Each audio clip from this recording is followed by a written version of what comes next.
Kembo, kembo na yo. Zambe nanga, kembo na yo. Kembo, kembo na yo. Zambe nanga, kembo na yo. Kembo, kembo na yo. Zambe nanga, kembo na yo. Likole zalata pembeni, nakota na mona, kembo na yo Kembo, kembo na yo. Zambe nanga, kembo na yo. Likole zalata pembeni, nakota na mona, kembo na yo Kembo, kembo na yo. Zambe nanga, kembo na lingi na mona, kembo na lingi na mo, kembo na yo ni na mo, kembo na lingi na mona, ngana lingi na mona, kembo na lingi na mona, kembo na lingi na mona kembo ngana lingi na mona, kembo na yo. Alléluia. Amen.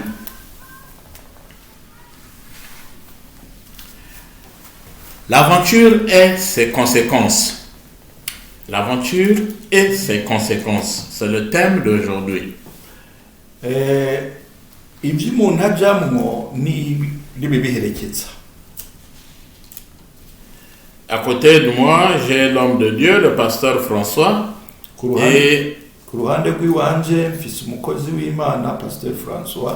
Et aussi le serviteur de Dieu Apollinaire qui est à la technique et qui nous lit souvent des passages bibliques. Nkongera nkagira umukozi w'Imana Apollinaire ari mu buhinga bw'ibyuma akongera akadufasha no gusoma amajambo y'Imana.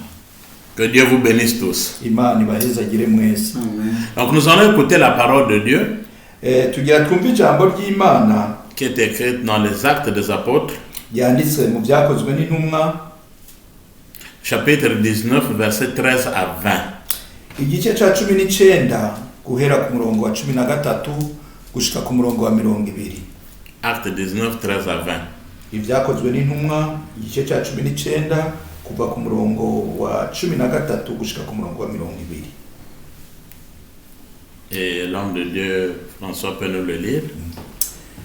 Ndasoma mu izina rya Yesu. Amen. Amen. Ndahera ku murongo wa 13. Ariko inyererezi zimwe zo mu Bayuda zasenga impwemu zihumanye zigerageza kuvugira izina ry'umwami Yesu hejuru y'abafashwe n'impwemu mbi ziti, tubarahiye Yesu uwo Pawulo avuga. Kandi hari abahungu indwi b'Umuyuda yitwa Sikewa, umwe mu baherezi bakuru, bagenza batyo. Impwemu mbi irabishura iti, Yesu ndamuzi na Pawulo ndamuzi, ariko mweho muri bande? Umuntu ari mu impwemu mbi abagurukira ko bose, arabanesha, arabirukana, bahunga muri iyo nzu bambaye ubusa, bakomeretse.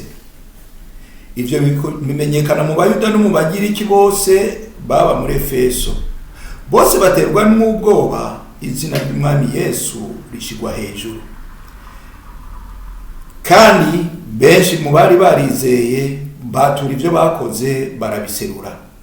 Benshi no mu bakora ivyo bupfumu bakoranye ibitabo byabo by'ubupfumu babituririra mu maso ya bose.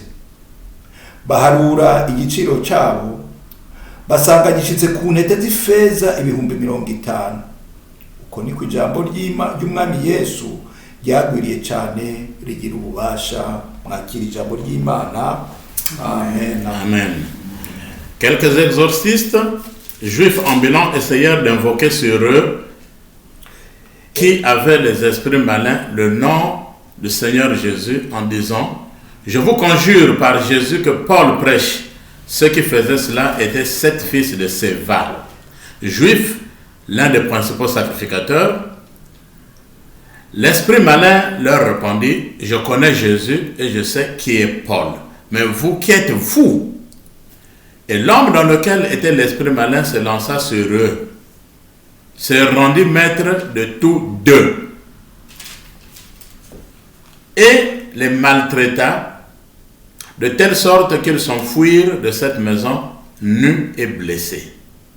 Cela fut connu de tous les Juifs et de tous les Grecs qui demeuraient à Éphèse, et la crainte s'empara de tous. Et le nom du Seigneur Jésus-Christ était glorifié. Plusieurs de ceux qui avaient cru venaient confesser et déclarer ce qu'ils avaient fait. Et un certain nombre de ceux qui avaient exercé les arts magiques, ayant apporté leurs livres, les brûlèrent devant tout le monde, en estimant la valeur de 50 000 pièces d'argent. Verset 20. C'est ainsi que la parole du Seigneur croissait en puissance et en force.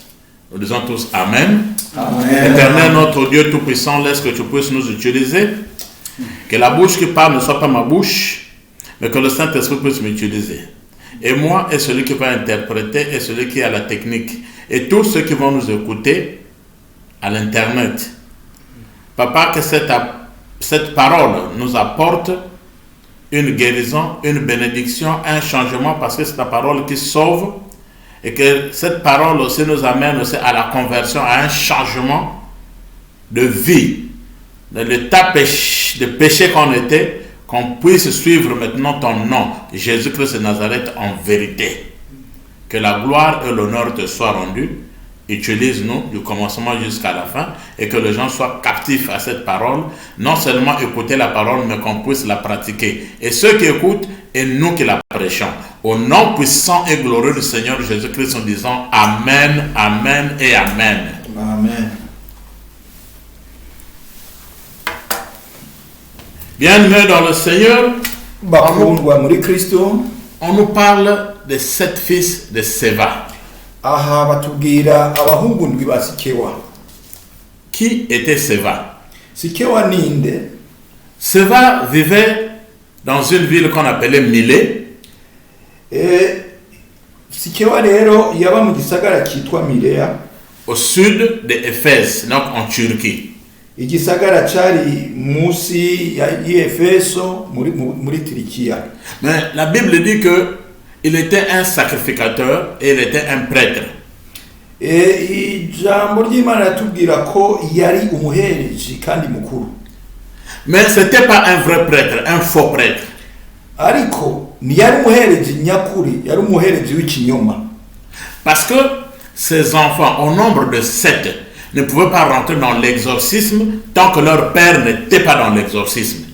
Ntabwo rero abana biwe bose uko arindwi bari gukorera mu myuka mibi umugabo se wabo atari mu myuka mibi.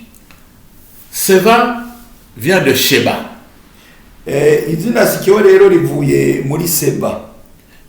Un nom hébreu ou d'origine hébraïque. Izina ryo mu Baheburayo. Mais en français, ça veut dire 7, le chiffre 7. Ariko mu Gifaransa rikaba risigura igiharuro indwi. En hébreu, on peut prendre les lettres et on les transforme, on les change en chiffres. Mu Giheburayo rero ushobora gufata indome cyangwa inyuguti ukazihindura mu biharuro. Donc le nom de Sheba ou Séva, quand vous le mettez en français, ça donne le chiffre 7. Rero iryo zina Sikewa urishize mu Gifaransa ukarihindura usanga ritanze igiharuro ndwi. Ça rime bien, donc les 7 fils de Monsieur 7.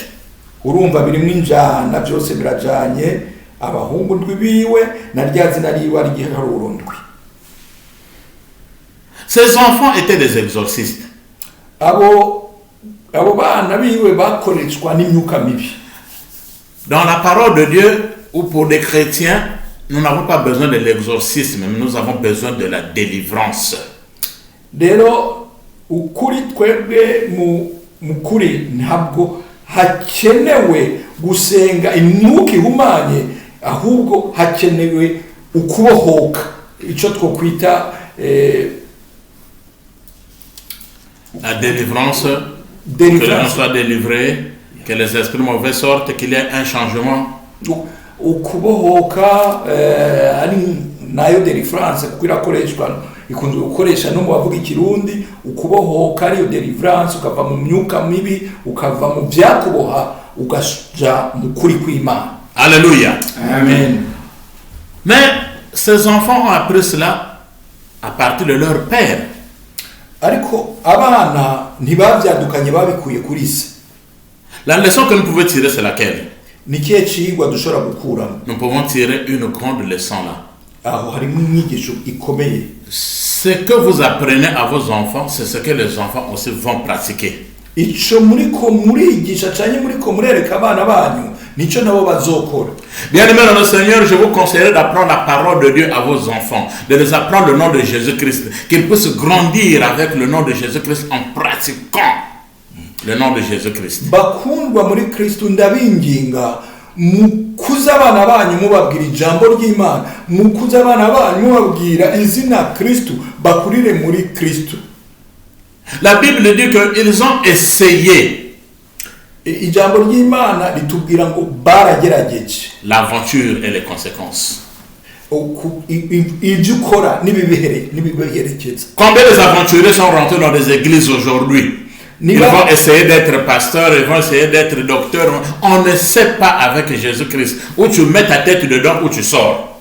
Ni bangahe baje kwigeragereza ibyo bigeragereza mu matorero batahamagawe, ariko batahamagawe n'Imana. Urinjira ugakora ivy'Imana ishaka cyane ugasohoka. Je vais vous dire une seule chose que vous devez comprendre. Nashaka kubabwira ikintu kimwe kandi mucumve. Si vous voulez comprendre et voir un vrai pasteur, il faut le laisser en face des démons ou des démoniaques. Vous allez voir s'il est pasteur. Niba ushaka kumenya umupastori mwiza, umwungere mwiza, uzumureke imbere y'abafise imyuka mibi. Imbere y'imyuka mibi uzomenya neza ko ari umupastori w'ukuri. Parce que s'il n'est pas un vrai homme de Dieu, il ne va pas faire de délivrance, il va fuir. Kuko niyaba atari umukozi w'Imana ahagaze ntazozi ihangara ahubwo azohunga. Pour que tu puisses chasser les démons, il y a 4 caractéristiques qu'il faut respecter. Kugira wirukane imyuka mibi hariho ibintu bine utegerezwa kubahiriza. Être né de nouveau, ukuba waravutse, être rempli du Saint-Esprit, kuba wuzuye umwuka wera, les chasser au nom de Jésus-Christ, kuyirukana mu izina rya Yesu, et marcher dans la vie de la sanctification. Alléluia. Kandi ukugendera mu kwezwa. Alléluia. Si les 4 caractéristiques là ne sont pas regroupées, n'essaie pas d'aller toucher les démons. C'est un domaine très difficile et compliqué. Nibyaba ivyo bintu bine wumva utabyujuje, ntiwigeragerezeho kugenda guhangana n'imyuka mibi kuko ni ibintu bitoroshe. Le but de ces 7 fils de Séva, c'était lequel? None aba bahungu ndwi basikewa bari bagamije iki? Ils ont d'abord vu Paul prêcher la parole de Dieu. Babonye Paulo yigisha ijambo ry'Imana. Paul faisait des miracles au nom de Jésus-Christ de Nazareth. Agakora ibitangaza mu izina rya Yesu Kristo w'i Nazareth. Qui va nous le lire dans toujours Actes chapitre 19. Mu byakozwe n'intumwa igice cya 19. Essayez de remonter de 9 maintenant à 10. Acte 19, 9 à 10. Tuduge duhere ku 9 dusome n'umurongo wa 10. 9 na 10. Cyakozwe n'ibice 19 ku murongo wa 9 n'uwa 10. Twasoma mu izina rya Yesu. Amen.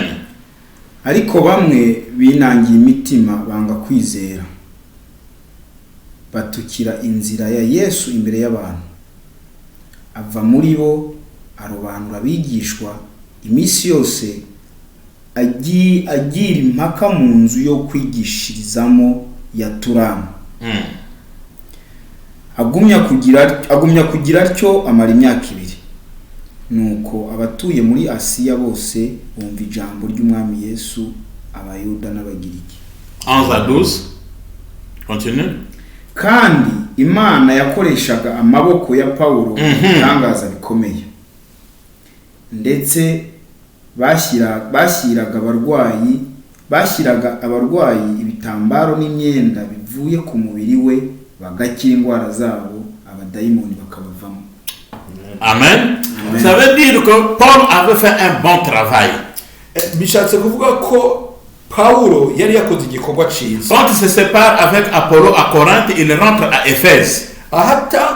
Vaniye na Apollo i Korinto yaciye agenda Efeso. Et là, il a commencé à prêcher la parole de Dieu. Atangura kuvuga ubutumwa bwiza. Mais les gens ne pouvaient pas se convertir facilement. Ariko byari bigoye ko abantu bahinduka. Dans l'œuvre de Dieu, il faut prendre du temps, être rassuré si vraiment les gens ont compris ton message ou les gens se sont convertis. Mu gikorwa c'Imana rero utegerezwa kwitonda ugafata umwanya kugira usobanukirwe neza ko abantu bumvise ijambo ry'Imana kandi habaye ihinduka. Comme il avait vu qu'il y avait encore des incrédules, il a mis des gens en groupe, les disciples en groupe. Kubera yari yabonye yuko hakirimo abakishidikanya bataremera, yaciye afata abigishwa abashira mu migwi. Et il est allé maintenant enseigner. La Bible dit enseigner dans l'école nommée Tyrannus pendant 2 ans. Enseigner, donc il enseignait la parole de Dieu. Niho ijambo rivuga yuko yaciye agenda mu ishure ry'Iturano kwigisha ijambo ry'Imana. Là aussi, imyaka 2. là aussi il y a un problème. Nabo hari kibazo. Oui, je vois des gens souvent, ils s'autoproclament pasteur du matin au lendemain, ils se réveillent. Il n'a pas une formation. Tant que tu n'as pas une formation, ne t'autoproclame pas pasteur parce que tu dois d'abord passer par une formation. Paul n'enseignait pas les mathématiques ou la physique, chimie. Paul enseignait la parole de Dieu. Ça s'enseigne. Même Jésus-Christ enseignait les disciples. Ndabona abantu bavuka uno munsi bukeye bakita ba pasiteri ataho baciye kwigishwa ngo babanze bamenye igikorwa bagiye gukora. Ndakubwira ntuze wigere ubikorokeramo utabanje kuregwa no kwigisha, kubera ko aha hantu Paulo ntabwo ariko arigisha ibiharuro canke izindi za science, ahubwo ariko arigisha ijambo ry'Imana. Na Yesu Kristo bwiwe yari yabanza kwigisha intumwa ziwe n'abigishwa biwe. Alléluia. Amen. Et il y a eu maintenant la conversion après ces 2 ans. Rero niho habaye kwakira no guhinduka inyuma y'iyo myaka 2. Paul a fini son travail. Paulo aheze igikorwa ciwe. Il est parti. Arakomeza. La Bible dit que les mouchoirs qui touchaient le corps de Paul, quand on les frottait sur les gens étaient guéris et les mauvais esprits sortaient. Ijambo ry'Imana yatubwira yuko ibitambaro byari byakoze ku mubiri wa Paulo babikoza ku bagwaye kandi abagwaye bagakira. C'est pas de l'aventure que nous voyons dans des télévisions, dans des chaînes où les gens prennent des pochettes blanches maintenant en train de frotter sur les gens. Non. Les pochettes ou les habits que tu portes, ça doit être connecté avec le Saint-Esprit. Si tusigaye tubona muri ino minsi abantu ku mateleviziyo naye abantu bafata ibitambara bagakoresha ibindi byabo, ni impuzu zicomekanye na mwuka w'Imana, kuko n'uzambaye acomekanye na mwuka w'Imana. Je vous conseille de bénir toujours vos habits quand vous les achetez, quand vous les partagez. Parce que l'habit va de pair avec celui qui porte cet habit. Ndabinginga rero gusengera impuzu zanyu igihe muziguze canke igihe muzitanze, kuko impuzu iracomekanye mu mwuka na wa wundi yayambaye. Comme c'était à Éphèse. Nk'uko ari muri Efeso. Et les 7 fils de Séva n'étaient pas loin d'Éphèse, dans la ville de Milet, donc à quelques kilomètres seulement d'Éphèse. Rero cya gisagara b'abahungu basika bo barimwo ni cyari kure naho Efeso. C'est sûr qu'ils avaient vu ce que Paul faisait, voilà pourquoi ils voulaient l'imiter. Bisigura ko abo bahungu bari barabonye ibyo Paulo yakora, ni naco gituma bashatse kumwigana. Et ils disent, hanyuma baravuga, je vous conjure au nom de Paul ndababwira mu izina rya Paulo et de Jésus-Christ na Yesu de sortir. Le problème, c'est pas celui de parler. Le problème, c'est la détermination de ton cœur. Est-ce que tu vis la vie de sanctification pour proclamer l'évangile? Ikibazo si ibyo uvuga, ikibazo si ya majambo y'ukuvuga. Ikibazo nuko wewe ubwawe uhagaze mukuru, uhagaze mu mwuka, ucomekanye n'umwuka wera kugira ngo amagambo yawe abe igikoresho. Bien-aimé dans le Seigneur, le démon connaît Jésus-Christ. Le démon connaît les vrais hommes de Dieu.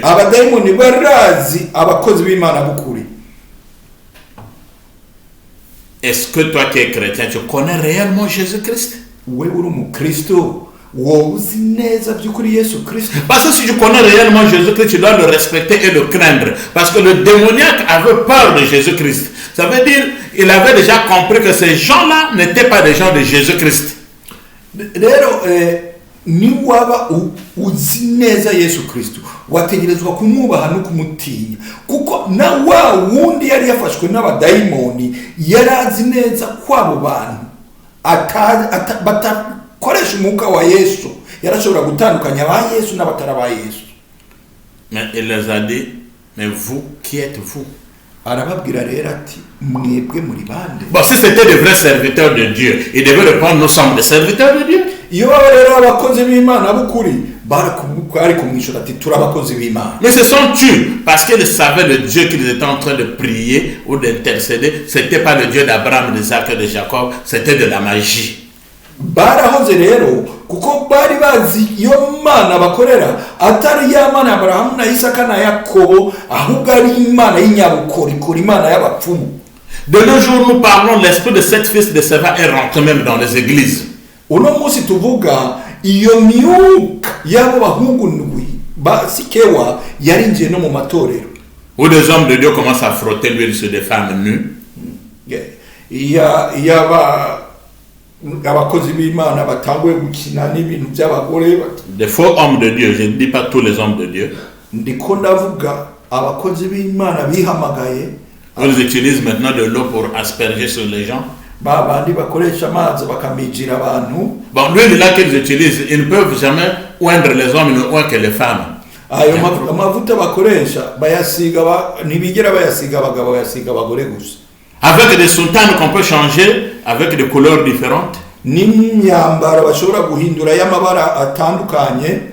Ils viennent avec la façade des hommes de Dieu pendant que quand ils rentrent chez eux, ils ont des chambres nocturnes, là où ils invoquent les esprits mauvais. Bazana isura y'abakozi b'Imana ariko bamaze gushika iwabo bafise ivyumba byugaye binjiramo bagahamagara ya myuka mibi yabo. Bible à la main. Bafise n'ijambo ry'Imana mu ntoki. Livre de magie dans la chambre. Icya gitabo nabo cy'imyuka mi cya gitabo cy'ubupfumu kiri mu cyumba. Bible à l'église. Bibiliya mu itorero. Il y a un livre de magie et de pentacles de magie dans sa chambre. Mugabo cya gitabo cy'abanyabukorikori, cya gitabo cy'abapfumu bagisize mu byumba iwabo. C'est là où il y a maintenant la confusion. Ubu rero ni ibintu byavangavanganye. Les 7 fils de Séva. Ils sont rentrés dans les églises aujourd'hui. Et ce sont ceux-là qui font de l'aventure avec le nom de Jésus-Christ de Nazareth. Le but de cette fils de Séva, c'était pour qu'on puisse les voir, que ça nous amène à la gloire, le culte de personnalité, et qu'ils puissent s'enrichir, avoir de l'argent derrière le dos de Jésus-Christ de Nazareth. Rero icabahungu abo bahungu basiki babari bagamije kwari kwiyerekana abantu bakabemera mbere bakanabatura bagatunga batungiye ku mugongo wa Yesu Kristo. C'est ce qui s'est passé dans le jardin d'Éden. Ni navyo byabaye mu ngobyi ya Edeni. Dieu a fini d'arranger ces choses. Il a créé l'homme, il a créé la femme, il les place dans le jardin d'Éden, il a bien fait, et le diable vient pour gaspiller, pour venir mettre maintenant le doute dans le cœur de Ève. Imana rero yari yarangije byose, yafashe yaremye wa murima yango vya Edeni, yamaze gushiramo ibintu bibereye byose, yaremye n'abana ibashiramo. Satani nawe aza kwigisha kugumuka, acavanga byose. Bien-aimés dans le Seigneur, nous sommes dans les derniers jours. Jésus-Christ lui-même nous avait prévenu que dans les derniers jours, il arrivera une bande de faux pasteurs, de faux prophètes, de faux docteurs. Nous les voyons aujourd'hui. Yesu Kristo ubwo yaratugabishije ko mu gihe cyanyuma hazoza abahanuzi b'ibinyoma, abapastori b'ibinyoma, n'abigisha b'ibinyoma, mbere muri rusange bakozi b'Imana b'ibinyoma. Nous n'avons pas besoin d'une formation, c'est le Saint-Esprit qui nous dirige. Et on parle en langue, on commence à sortir des coques sur les têtes des gens, les œufs qui sortent, les lézards qui sortent des ventres des gens, et tout le monde est maintenant devant le spectacle. Voilà, c'est papa un tel qui est fort, ce n'est plus Jésus-Christ qui est fort. C'est de la magie et la distraction. Rero bavuga ngo ntibakeneye kurinda kwigishwa bakoreshwa na mwuka w'Imana ngabo baratanguye bakagukura inkoko ku mutwe bagakura amagi mu nda bagakoresha imbaraga zabo mu kugira ibyo bakora hanyuma abantu bose bagashima bigahindukira wa muntu akaba ari wakomera n'abakiri Yesu Kristo akomera. Ibyo rero ni bihe bya nyuma. Bien-aimés dans le Seigneur, il est temps qu'on puisse ouvrir les yeux. Retour à la vraie parole de Dieu. Retour à la parole de Dieu. Nulle part nous avons vu là où Jésus-Christ priait avec des bougies, en train d'allumer des bougies rouges, verts, bleues. nta hantu na hamwe tugeze tubona Yesu Kristo mu gusenga yacanye amabuji atukura yera ay'umuhondo n'ay'icyatsi kibisi. C'est de l'exorcisme. Ivyo ni nk'ukubandwa. Les vrais hommes de Dieu, on les reconnaît. Abakozi b'Imana b'ukuri baramenyekana. Le diable nous connaît plus. Mbere kandi Satani watuzi gusumba. Il connaît que Papa François, le pasteur François, marche avec le Saint-Esprit. L'homme de Dieu Apollinaire marche avec le Saint-Esprit. Il connaît. Mais il connaît qu'un tel n'ont pas le Saint-Esprit. Ils ne vivent pas la vie chrétienne. Aravuga ati Pasteur François agendana n'Imana ndabizi, umukozi w'Imana Apollinaire agendana n'Imana ndabizi, akamenya n'uriya yitirira Kristo atari wa Kristo. Le diable n'a pas peur de ceux qui sont dans le noir parce que ceux-là l'appartiennent d'office. Satani rero ntabwo atewe ubwoba nari mu muzimagiza kuko abo asanzwe abafise. Si ces 7 fils-là étaient de vrais serviteurs de Dieu, l'esprit devait se soumettre et on devait délivrer cette personne. Iyo abahungu ndwi basikiwa baba barabakoze b'Imana nyakuri ntabwo bari kunanirwa wa muntu yari kuca bohoka. Le diable reconnaît Jésus-Christ. Satani aramenya Yesu. Le diable a reconnu Paul. Daimoni kuko yaramenye Paulo. Est-ce que toi tu connais le vrai Jésus-Christ que tu es en train de prier aujourd'hui? None wa urazi Yesu Kristo by'ukuri wawe uri kurasenga uno munsi? Les 7 fils de Séva. Baba hungu ndwi basikewa. Qu'est-ce que tu enseignes à tes enfants? Wewe uri kurabigisha icy'abana bawe? Apprenez-leur la vie de prière. Bigishe ubuzima bw'amasengesho. Apprenez-leur de vivre avec Jésus-Christ ensemble. Bigishe kubana na Kristo. C'est alors que tes enfants vont réussir. Niho abana bawe bazotera imbere. Un petit serpent ne peut produire, un serpent ne peut produire qu'un petit serpent. Akayoka gato ni kikabyara tuyo akayoka gato. Mais si tu es un homme de Dieu, tu es un vrai chrétien, tes enfants aussi doivent suivre la chrétienté. Ni wabari rero uri umukozi w'Imana n'abana bawe bazokurikira inzira waberetse yuko ba mu Mana. Alléluia. Ce qui me plaît dans cette histoire, c'est qu'au moins le démon a évangélisé ce jour-là. Ikiryohero muri iyi nkuru nuko uwo munsi n'umudaimoni yavuze ubutumwa. Est-ce que nous avons besoin que le diable vienne nous évangéliser? L'évangélisation est réservée pour toi que Dieu a créé à son image.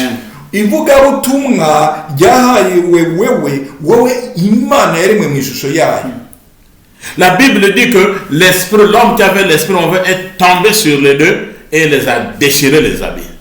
Ijambo ry'Imana tubwira ko wa muntu yari mw'abadayimoni yaguye kuri babiri batabagurira kw'impuzu. Dites-moi, au début on nous parle de 7 fils, oui ou non? Mbwira mu ntango ntibavuga ko abahungu arindwi none sivyo. Mais ma Bible dit que l'esprit est tombé maintenant sur 2, les autres étaient passés par où? Les 5. Ariko iri jambo ry'Imana yari yadihindukira reka tubwira ko wa muntu ari mw'imwemu mbi yacakiye babiri. Alléluia. Alléluia. Amen. Voilà, c'est pour dire que les 2, si nous prenons l'autre côté de l'église, ce sont les meneurs, ceux qui étaient les chefs du groupe.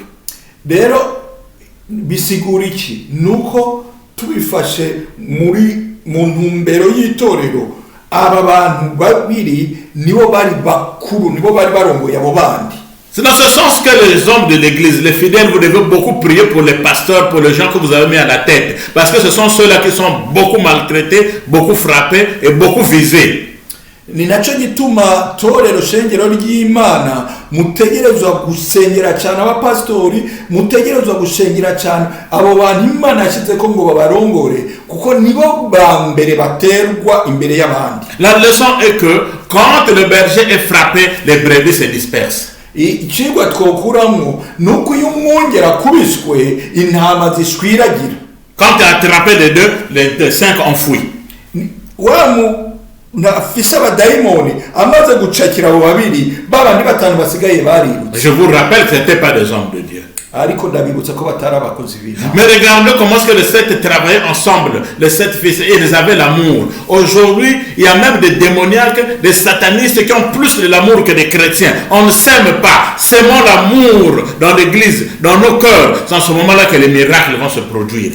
Ndashaka kubereka ukugena abo bahungu indwi mu gikorwa cyabo bari bafatanye urunana, ariko uno munsi turasanga mu bana b'Imana atari urukundo ruhari, no mu bakozi b'Imana ugasanga nta rukundo ruhari. Reka rero tubibe urukundo nyakuri, niho n'ibikorwa byacu bizokwera imbuto. Alléluia. Amen. Le culte de personnalité. Oh, moi je prêche bien, moi je chante bien, moi j'enseigne bien, moi c'est moi. Donc on veut être seul. Et ils étaient 7. Pourquoi on ne peut pas faire une force? Un tel pasteur, les autres pasteurs, telle église. On amène l'œuvre de Dieu devant. Et nous allons voir que Jésus-Christ va revenir bientôt.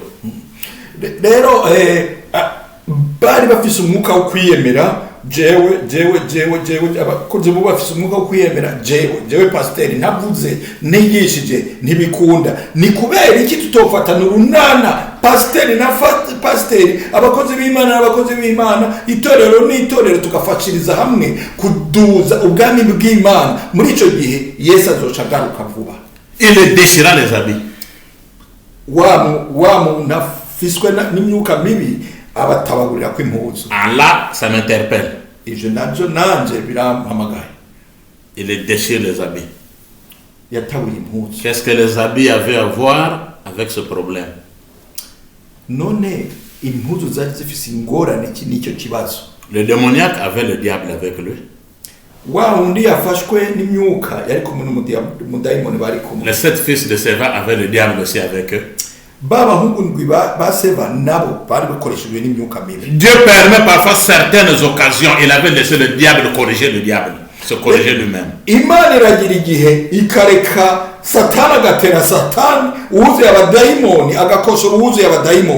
Alléluia. Il leur déchire les habits pour les laisser nus. Ça vous rappelle quoi? La première tenue du jardin d'Éden, c'était la nudité. Adam et Ève n'avaient pas des habits. Genèse 3, verset 10 à 11.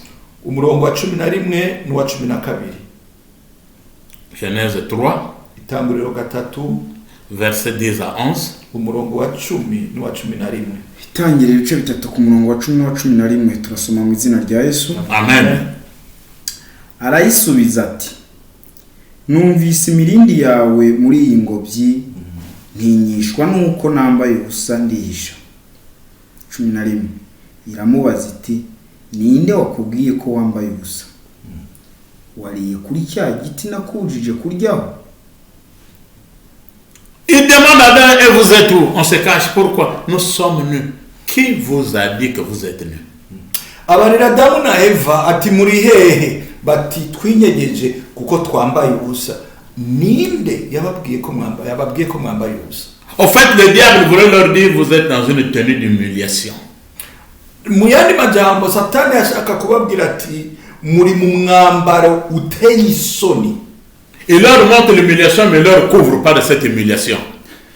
Arabereka utera soni bwabo, ariko nta nubwo abafutse ngo bya bitera soni nibiboneke. Et c'est Dieu lui-même, premier couturier du monde, qui leur perfection des habits, les fait porter les habits pour cacher la nudité.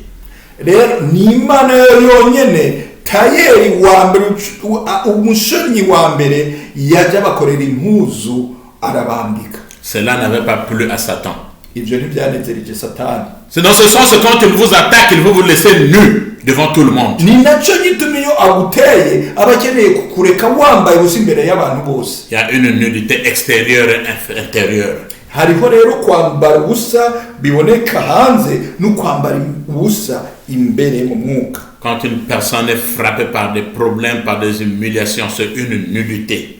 Iyo umuntu rero akikujwe n'ibibazo, akikujwe n'agasuzuguro, nabwo ni kwambara ubusa. Satan peut vous faire passer par des bêtises, par des drames, pour qu'il vous laisse nu devant le monde.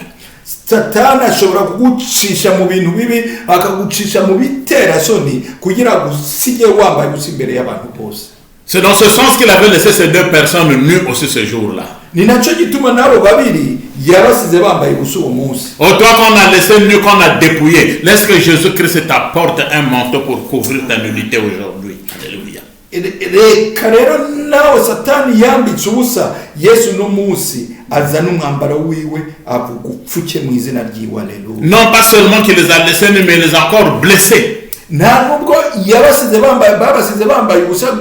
bambaye ubusa gusa, ahubwo nuko bakomeretse yarabakomerekeje. Combien de cœurs qui sont blessés? Il y a des gens qui portent des blessures extérieures et intérieures aujourd'hui. Ni mitima ingana gute yakomeretse, hari abantu bafise ibikomere inyuma n'imbere uno munsi. Quand tu entends quelque chose, tu ne dors pas, tu es blessé. Iyo wumvise ikintu nta no gusinzira kuko wakomeretse. Quand tu as une situation qui te préoccupe, tu es blessé. Iyo hari ibintu bikubabaje bikuraje ishinga urakomereka. Bien aimé dans le Seigneur, ne vous inquiétez pas, il y a quelqu'un qui s'est blessé à la croix pour toi et moi. On l'appelle Jésus-Christ de Nazareth. Bakundwa rero muri Kristo nimubabare, hari uwemeye gukomereka imyaka ari we Yesu Kristo w'i Nazareti. Si on n'a pas pensé les plaies de ces 7 fils parce qu'ils appartenaient au diable, mais toi le fils de Dieu, toi enfant de Dieu, toi chrétien quand tu es blessé, laisse que Jésus-Christ vienne mettre un pansement dans tes blessures.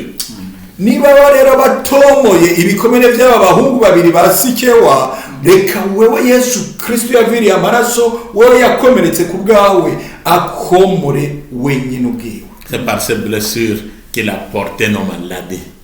Ni kubwo ibikomere by'iwe imivyimba yiwe yikoreye ingwara zacu. Mais c'était aussi un message qu'on donnait à l'humanité. Kandi yari nk'ijambo ribwiwe isi yose. Ces gens étaient confondus, ils étaient dans la honte. Abo bantu bari mu busa, bari bagize isoni bubwabo. La Bible dit qu'ils sont sortis de là en courant, nus, donc l'humiliation. Ijambo ry'Imana ritubwira ko bavuye ngaho biruka kuko ubwabo bari babona ko bateye isoni. Je prie tous les jours que les hommes de Dieu, femmes de Dieu, que vous ne soyez pas humiliés jusqu'à ce point. Ndasengera abakozi b'Imana, abagabo n'abagore, ntimutse mwigere mutezwe isoni ukomeza uko. La Bible dit que la crainte s'est emparée.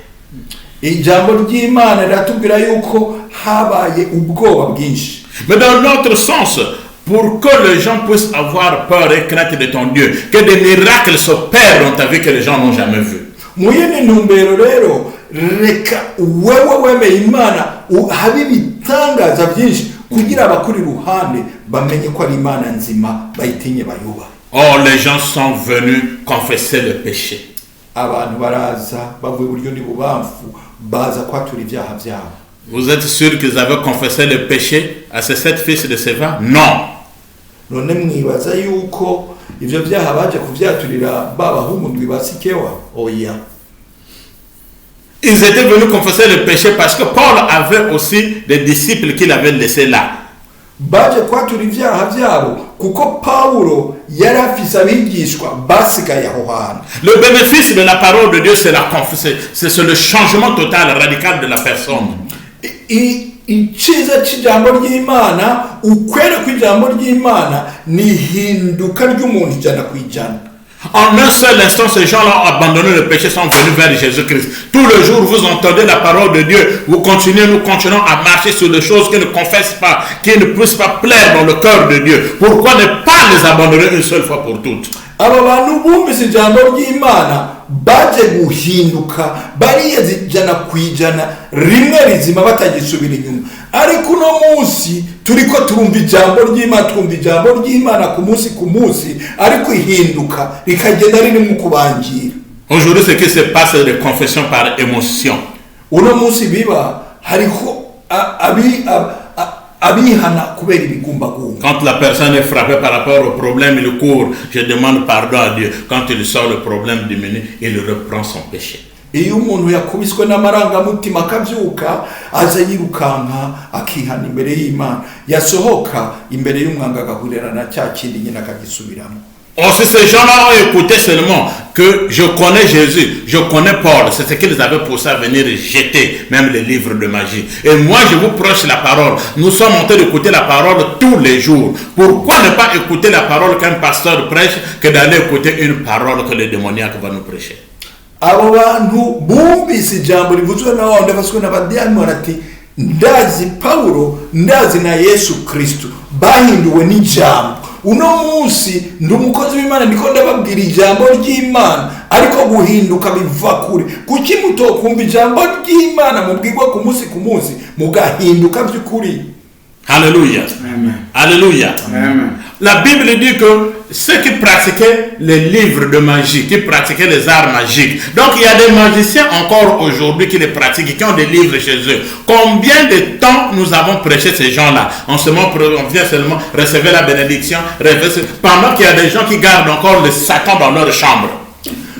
Ijambo ry'Imana tubwira ko abo bahindutse harimwo abapfumu n'abanyabukorikori kandi bafise ibitabo by'ubwo bupfumu mu vyumba byabo. Uno munsi abo bantu baracariho, uno munsi ivyo bitabo biracariho. None turiko turababwiriza ngo bahinduke cyane tuguma tubabwira ngo mwakira umugisha, ugasubira nawe wakira umugisha, wakira ubutunzi, wakira amafaranga, tubabwira ijambo ry'Imana ngo bahinduke. Nous pouvons être jaloux de ta femme, jaloux de ton homme, jaloux des enfants. Mais il n'y a pas un plus jaloux que Dieu. Dieu n'aime pas qu'on le mélange avec d'autres dieux.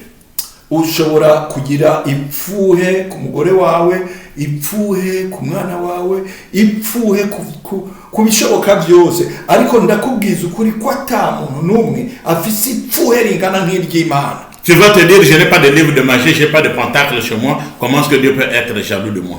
Uriko ushobora kwibwira ngo sinkora sindi umupfumu sindi umurozi nta n'ivyo bitabo yewe mfise, Imana ntabwo ishobora kungirira ipfuwe. N'est-ce pas que quand tu pratiques l'adultère, la fornication, quand tu es en train de pratiquer le vol, le mensonge, les fausses accusations, tu as le diable avec toi, c'est un autre Dieu que tu es en train d'utiliser. Le péché n'appartient pas à Dieu, mais au diable. Ntabwo uzi yuko iyo uriko urasambana, iyo uriko uriba, iyo uriko urambika bene sibara, iyo uriko urababeshera, uba uriko urakorera Satani.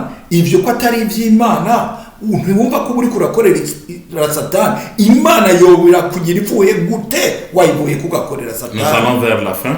Turiko turaja mu kurangiza. Ces gens-là avaient amené quoi pour déposer? Ils ont déposé des livres de magie qu'ils avaient achetés. Abo bantu bari bazanye iki bazanye vya bitabo vyabo by'ubupfumu nivyo barambitse ngaha imbere. Chrétien, tu as quoi chez toi?